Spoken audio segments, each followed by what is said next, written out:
sort of all right. Lucky so, you're not my friend right now.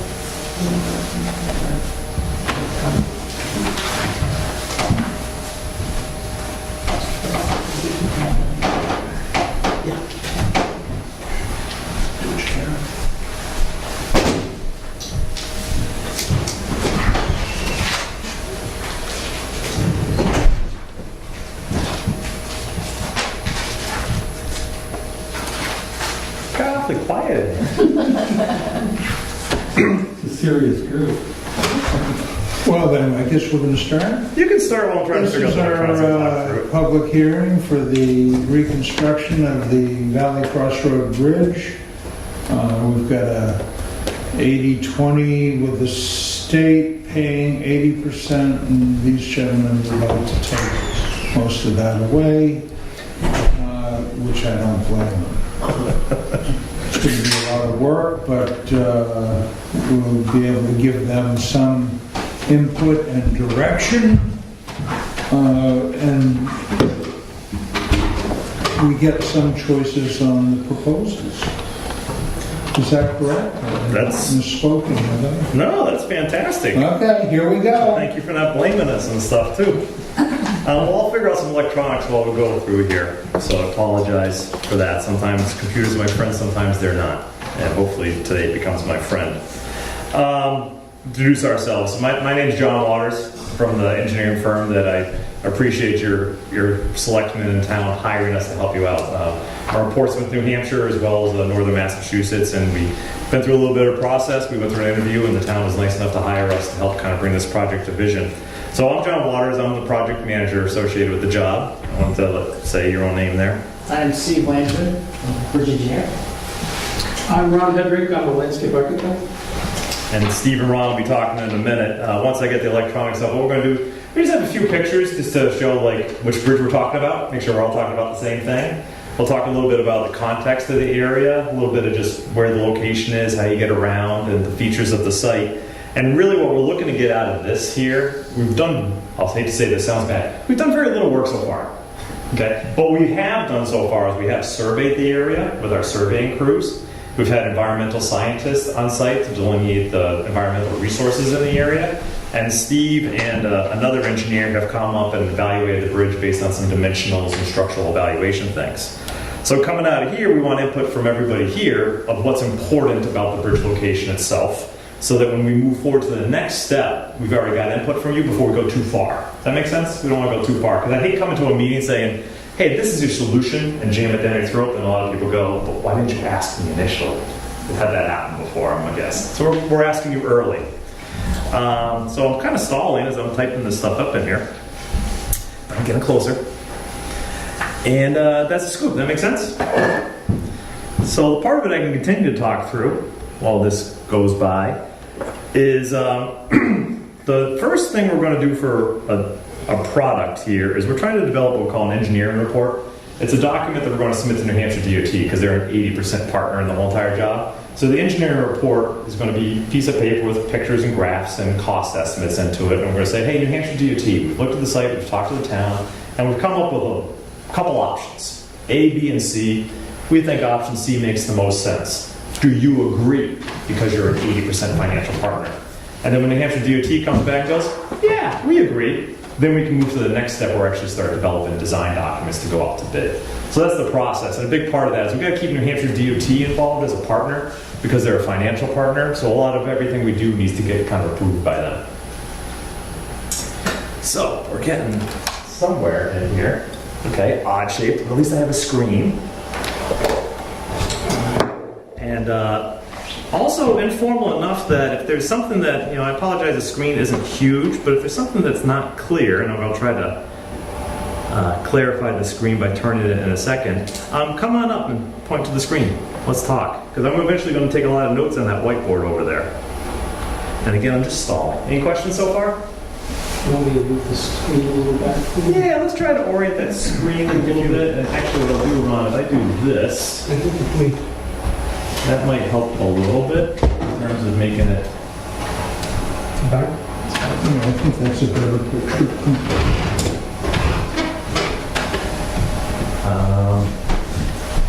I hate to say it, it's okay if it's a little off. And on your next town meeting warrant, put in some money for AV system and screen in the room. My joke aren't very good, so if you just want to smile at me, I'm okay. Actually, in the other building where we have that town meeting, it's, It's pretty well set up. yeah. Well, if we need to have a larger meeting, we'll do it. All right. Thank you very much, and I apologize for trying not to block on the screen. So this is the bridge we're talking about. Is this the right bridge everybody's here for? Okay. Valley Cross Road. This is a little bit, I'm not going to talk much, I'm going to stop. I'm the project manager, but Steve's the great engineer associated here, and Ron understands the context of the site. So I've done my introduction, I delayed everything. I'm going to let Ron just talk a little bit about the area of the site. That make sense, Ron? Yeah, that's fine. Is it focused enough for everybody? Let's see. There you go. That's better? I'll try and stand here, be out of everybody's way. So, I was asked as a landscape architect to take a look at the context of the project, and obviously it's a bridge project, so there's a lot of structural and civil work on that, but we wanted to look at how the bridge fit with its environment, what kind of was the context. And so, very quickly, here's our project site, the sort of the asterisk marks it. This is the bridge that was in the first picture. Valley Cross is a cross street between Carter Notch Road and Black Mountain Road. From what I understand, it's not heavily traveled, but it is a crossroad if your travels take you from one road to the other. Probably more importantly, what I see is, obviously, it provides a function of access over Wildcat Brook. But I'm going to talk a little bit of its context in relation to Jackson Falls too, because I really see that as an important part of its function, which is, I don't think, what you would normally think of when you look at the bridge. But just while we're on this picture, a couple things going on here. Jackson Falls, you have kind of upper, middle, and lower is off the page. Stretches just nearly a half mile. You've got a golf course, Eagle Mountain House and Golf Course up above. You've got a private residence here. I'm going to kind of show you how these all relate. And then Jackson Tennis Club over here. So it's got kind of an interesting setting to particularly Jackson Falls. Let's see here. Look at that. What was that red patch that was in there? The red patch. Sorry. So that sort of demarks formal and informal parking. What we see is you get a lot of parking along Carter Notch Road for the falls, and that tends to creep all the way up to Valley Cross. So the first picture here is, I think one of the things we see about the bridge is it actually is located pretty much at the top of the falls. So it sort of demarks the kind of the end of the falls sequence, as I would call it. If you came to visit and climb those falls, you come to the bridge, and it's in a way it sort of acts as a limit of the falls experience. So it culminates this climb along 0.4 miles of waterfalls. And a couple of things kind of I realized as I was thinking about this is I do some hiking and rock climbing and stuff. Anytime you climb up a rock, the first thing you should do is you turn around and you look back to see what you've accomplished. And waterfalls tend to be one of those things where they're better to climb from below, so you're looking at them, you turn around up top and you don't see much of them. And looking at various pictures, Googling websites and stuff to see I was doing some research on Jackson Falls. What kept coming up was the fact that the bridge was in the background of a lot of the pictures. So what that tells me is you've got this kind of this charming old bridge, that was moved from lower down in the town. But the bridge is in large part of the visual component of Jackson Falls, that it is always in the background as you climb up the falls. So the aesthetics of the bridge is an important concern. It's not like some of the projects we work on, nobody ever sees the underside of a bridge, never sees the sides of it. Like a lot of highway bridges, they're in the middle of the countryside, nobody's there. But this one has impact on the falls and the experience of the falls. So we wanted to acknowledge that. And as I said, kind of when you get to the top, I think it's kind of human nature that you kind of climb these falls, you get to this bridge, And I think the tendency is you want to climb up now and stand on that bridge and look back. And there is a pretty nice view down through there that you can see.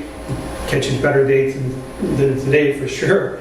But you'll see a nice long vista kind of back through the brook corridor there. And so the bridge is kind of acting as a counterpoint, sort of a climax to the whole fall sequence. You know, that the parking kind of starts in the middle, but from what I see, a lot of people are entering the middle, climbing to the top, coming to the bridge, and you'll see footpaths kind of wandering up the banks to the bridge, looking back. And then I would suspect most people are probably turning around, walking back down the road to their cars. It's far harder to climb down than it is up. So kind of understanding how the interaction of the falls affects the bridge and the bridge affects all that. And what you see going above the bridge is suddenly that experience begins to change. You have a private residence right here. You can see their lawn chairs. You begin, the falls disappear, and just around the bend then is the Eagle Mountain Golf Course, which is, you know, sort of, there's an implied privacy to some of that. So I think most people kind of get there and they turn back to the road. With that, I'm going to turn it over to Steve. He's going to talk about the bridge. Thanks, Ron. And then we'll have a conversation afterwards about other comments. So Ron gave you a kind of broad view of the project, looking at the falls and everything. I'm going to talk about more specific features and characteristics of the bridge that we're going to look for your input on what you'd like to preserve or improve upon. And I'll start with the bridge itself, which is built in 1983. Everyone knows these two 1905 trusses that are attached to the superstructure. It's a steel beam superstructure up there now. So one of the first questions we were wondering is what's your input on preserving or maybe going something different with those trusses? The trusses, as Ron had said, add a lot of character. Is that something that the town would like to see moving forward? And I'll talk about that a little bit more later. Also, the roadway. The roadway is only 16 feet wide. The approach is about 20 feet or so. So there's a little bit of a narrowing down. Is that something where you like the fact that it's only 16 feet and it has a traffic calming effect maybe? Or is that something where maybe a little bit more room on the bridge would be good? Maybe something maybe a little wider. The timber decking looks really nice. It's rustic. Probably requires a lot of maintenance. I'm getting out of here now. Something like a concrete deck that's pretty much maintenance free. You don't have to go back and work on it for decades, potentially. That might be something to consider too. Also, the 4-foot cantilevered sidewalk, as Ron said, you get up to the top of those falls, you look over the falls, and that's your vantage point. We would never change that. But other things, it's only 4 feet wide. Standard sidewalk's a little bit wider, try to go something wider. The historic rail there, the historic rail it's a beautiful rail. It's substandard. You'd have to probably change a little bit to meet standards, or something maybe replicated and similar, or maybe you'd like something different entirely. This is a chance to let us know, those type of things. Let's see. I'm going to go underneath the bridge now. The abutments, as John had said, we went under there. Steve, stand to the other side. Think of it. So, went underneath the bridge, sounded concrete. Am I underneath it? Okay. The abutments are in really good shape. They're founded on bedrocks. It has a great foundation. Something to look at differently might be assess the wing walls. The wing walls are stacked stone masonry blocks. Now, they look nice. The issue with that is they're all stacked separately. You have Hurricane Irene come by like in 2011, washed out one of the wing walls on the upstream side.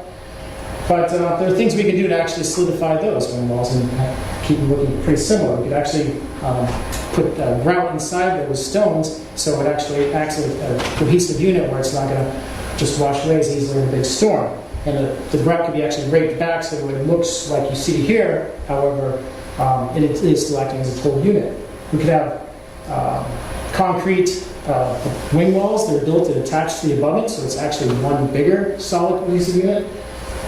So it'd be concrete going around and across the abutment. However, there's other options if you really like the stone look. There's a stone veneer that can be put on, attached to the wing walls, concrete wing walls and the abutment. So it actually has this look, but it's real stone just attached to the concrete. Some things to consider. I'm going to talk about the approaches a little bit. Here's the bridge. This is the approach to the bridge, and then, of course, this parkway right here. The park. The park is probably a natural path. People coming up from the falls, coming up these paths and down to the bridge. We looked at, you need approach rail approaching each of the four corners of the bridge.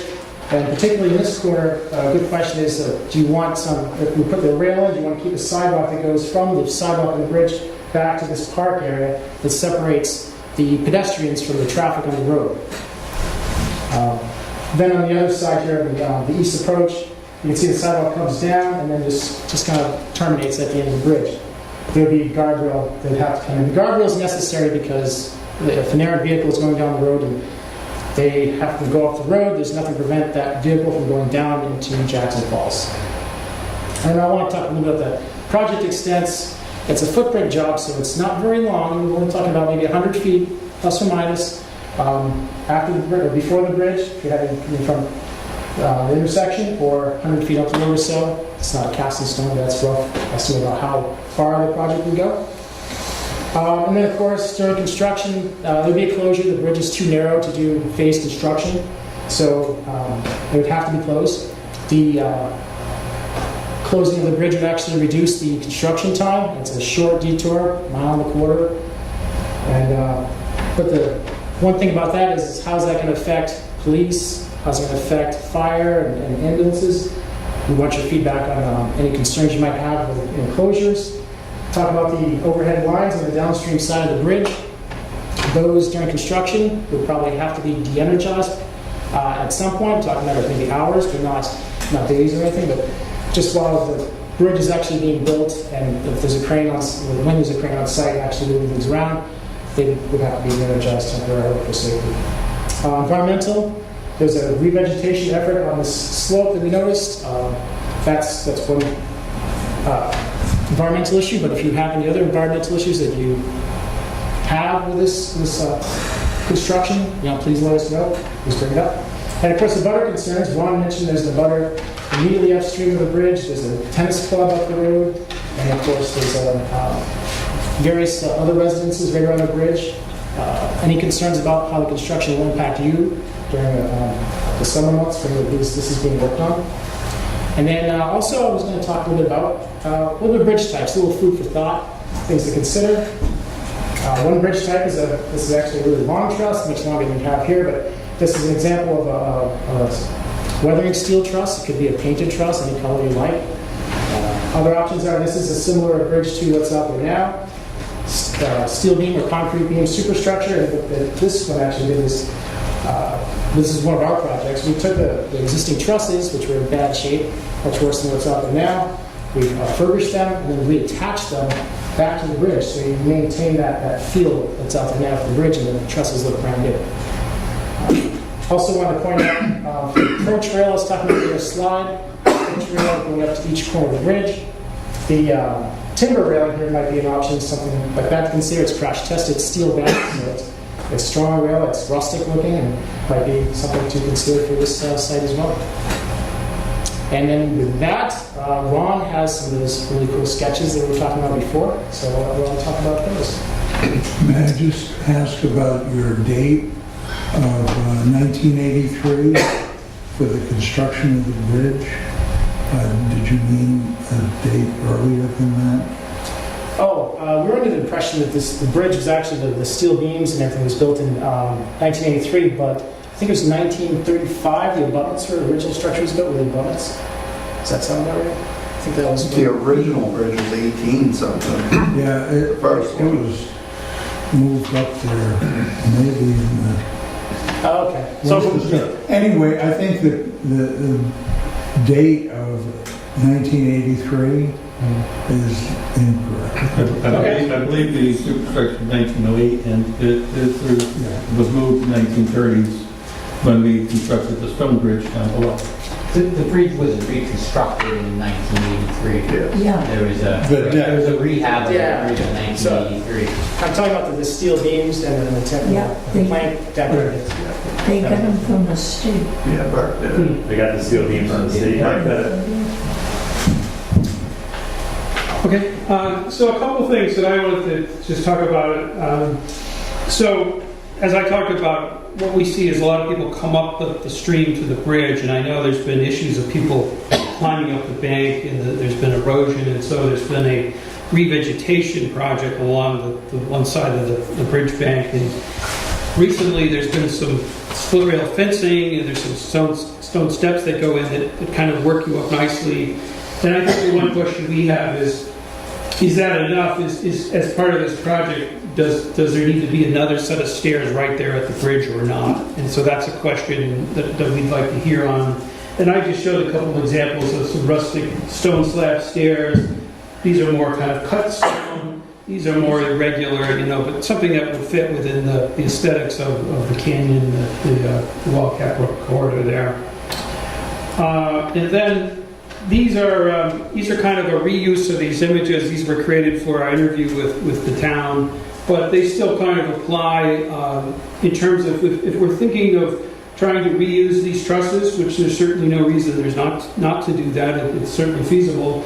There are some things that we would improve upon, and Steve touched on some of that, such as approach railings. That when you drive down this road, sometimes your vantage point is only that thin profile of that truss, and if you're not careful, if it's foggy, you could run into that. So this was kind of an artistic rendering to show how something like those timber rails could be fit within the context of the road width to protect the trusses, protect the driver, and these would die off, turn out at some point, so they would end within the limits of the project. It would also provide separation and protection of the pedestrian area here, and it's kind of a funny bridge. It has a sidewalk, but there are no sidewalks within the context of miles. But I think kind of the way I see this sidewalk acting as, it really is almost like an overlook to the whole corridor. So I think it is important to think about preserving that element, and then we'll figure out, we can have not so much sidewalks, but as a pedestrian area that kind of then goes back into the roadway within a reasonable distance. So that was one graphic kind of illustrating that. Here was another one from a different perspective, kind of showing kind of how, sort of picking up on that rustic split rail fence, creating a pedestrian area where people can kind of, as I said, kind of finish their climb, look back and see what they've accomplished, take pictures. Or if you're a local neighbor and you're out for a walk, it's a great place to kind of pause.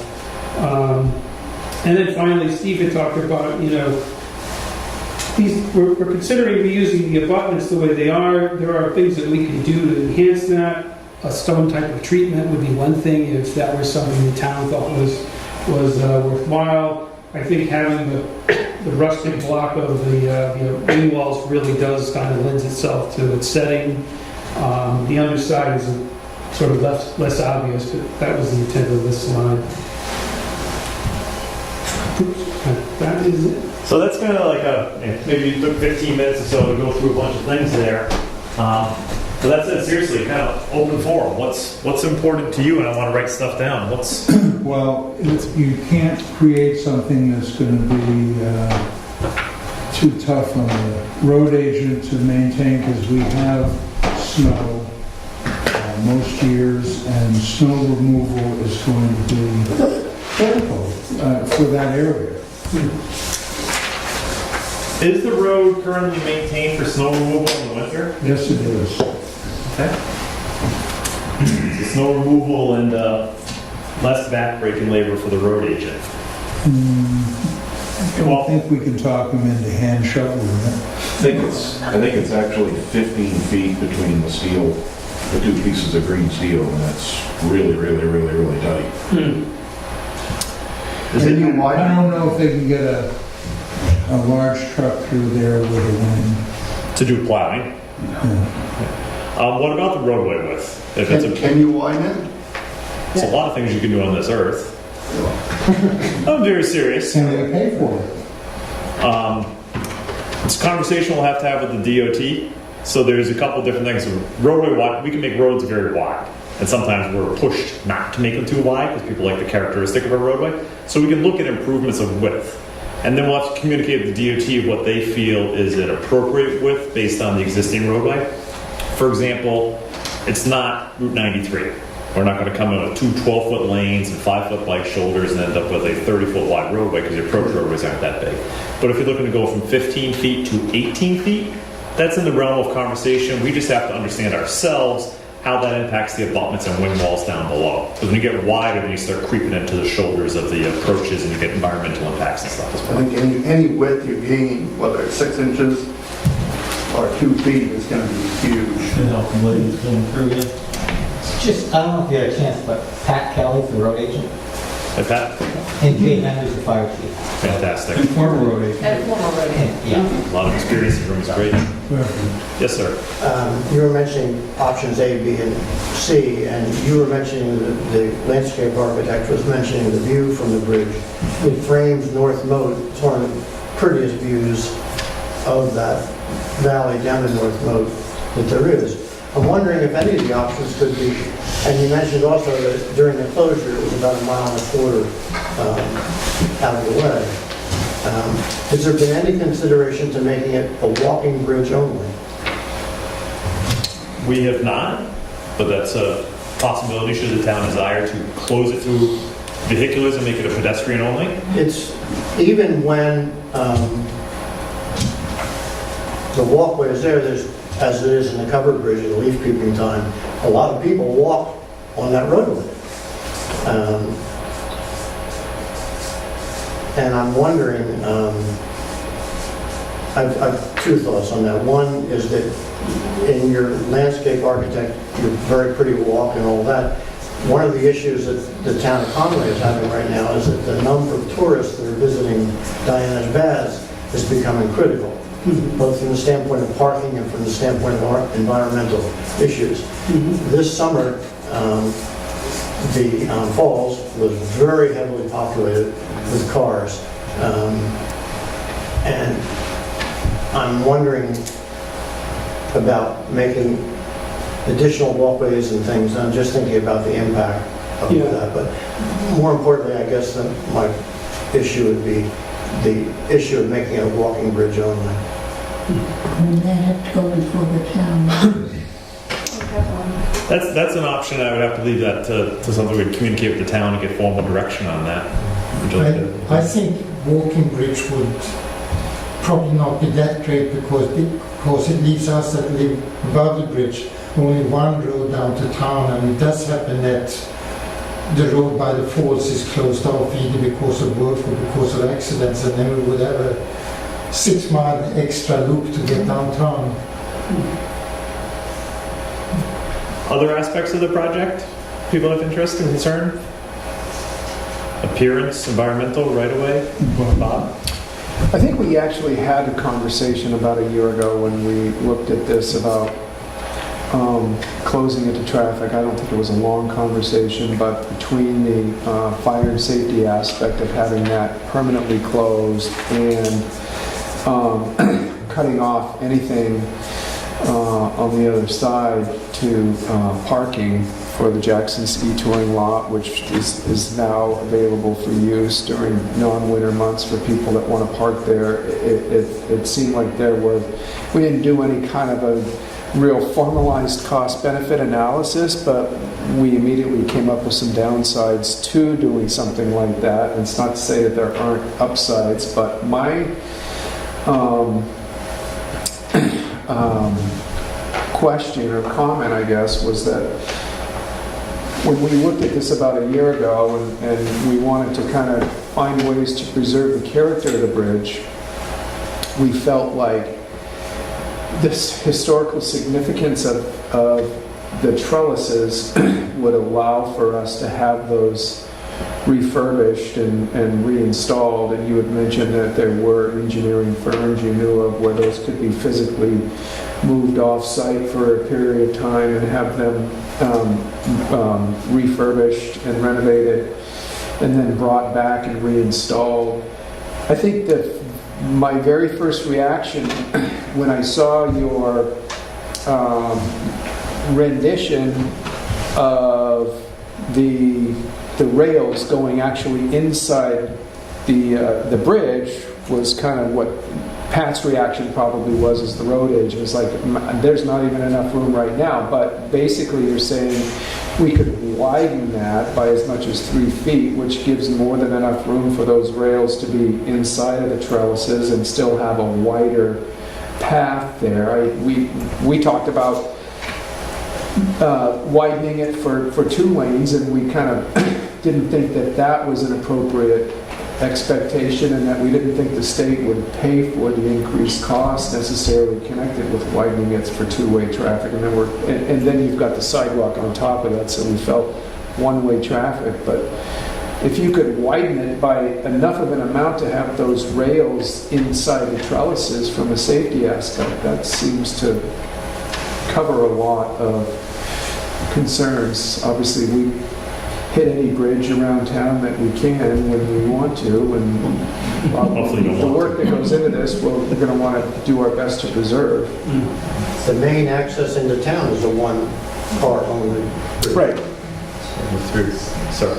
I think, just my opinion, I guess, but the graphics that you propose, I think you're right on track, as far as I'm concerned.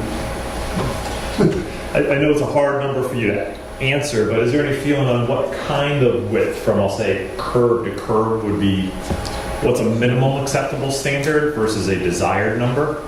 16, 18 would be great. The problem with what is there right now is you're limited to those bridge runners.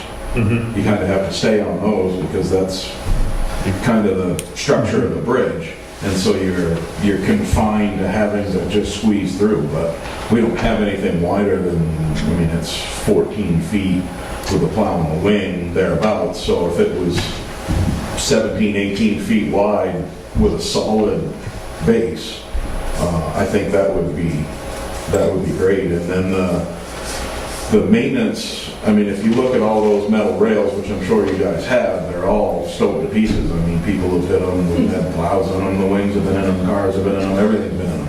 And so to have, a 4x6 pressure treated post that you could unbolt and bolt a new one back on if it gets damaged is a whole lot easier than having a welder come up and take apart half the bridge and replace something that looks really shoddy because it was struck and damaged. Definitely.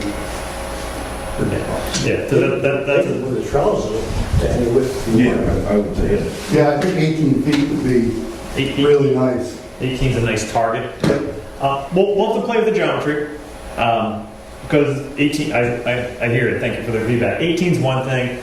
Then these pieces of wood timber have a certain dimension to them. The curb has dimension, the trusses and sidewalks. And there's a certain envelope of width that we can accommodate before we get too wide for the abutments underneath. But this is great feedback. We've done the survey, and this is where we can kind of sit back in the drawing board with the blueprints to figure it out. The 16, 18 would be a real nice number. Yeah. I mean, we can get through there with a big truck. The wing's got to be up, but if you hit it just wrong, And the runners can restrict where you're going as well. Right, yeah. How about comments about the roadway surface itself as maybe a bit of a transition I think there? your idea on a concrete deck, if you could do a concrete deck and still maintain the looks of the trusses, I think that's a great idea. Something like a solid surface. Would be so much Speaking better. as a neighbor, I live right across the street from here. Great. The wood deck right now, Pat,